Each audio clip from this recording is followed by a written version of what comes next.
JFK's assassination was a defining moment of the last century and the inspiration for seemingly endless conspiracy theories. Well, a secret archive belonging to the Dallas District Attorney of the time, Henry Wade, has now been uncovered, and it's Christmas for the conspiracy theorists.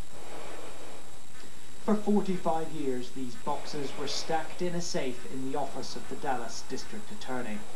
The jewel in the crown of their contents, an apparent transcript of a conversation between Lee Harvey Oswald and the man who shot him dead, Jack Ruby.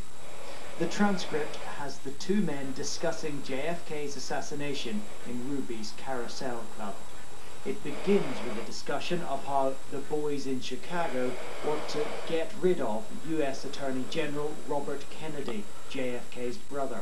There is a way to get rid of him without killing him. How's that? I can shoot his brother. Are you with the mafia? You're asking too many questions. DA after DA decided to keep them quiet. Then Craig Watkins opened the safe. We don't know if this is an actual conversation or not, but what we do know is that as a result of this find, it will open up the debate as to whether or not there was a conspiracy to assassinate the president. Some believe that the transcript was part of the script for a proposed film.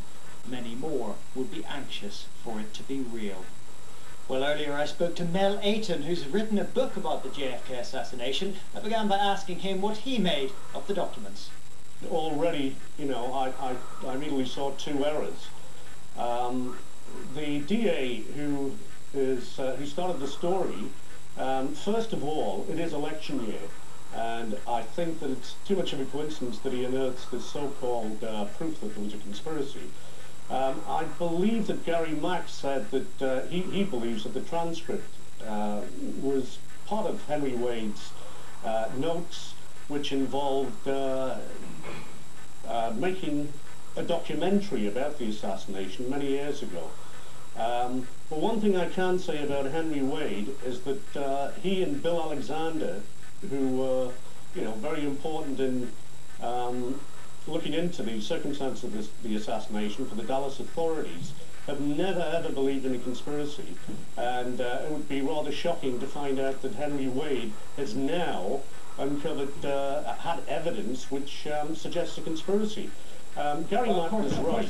Conspiracy theorists will say that only goes to show he was part of the conspiracy and was covering it up. Well, in 40 years, I don't think Henry Wade or Bill Alexander's reputation or integrity has been challenged from any quarter. Therefore, I would say that would be absolute nonsense. Of course, conspiracy theorists will draw succor from this document, won't they? Yes, they will, and they draw succor from other documents which in the past have proven to be bogus. A letter purportedly from the oil billionaire H.L. Hunt, from Lee Harvey Oswald to H.L. Hunt. It took years for researchers to track down the provenance of the letter and prove that it was bogus. There are other documents in the case which over the years have been proved to be bogus as well. A reminder of our main story.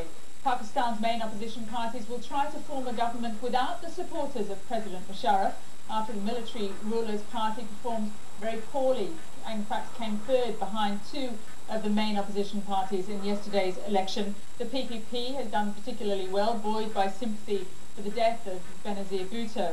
But it's only just ahead, in fact, of another former Prime Minister, Nawaz Sharif. But can either of these political groupings, in fact, make a dent in the problems faced by this country? Benazir Bhutto's niece, Fatima Bhutto, has in the past been very critical of government policies here, including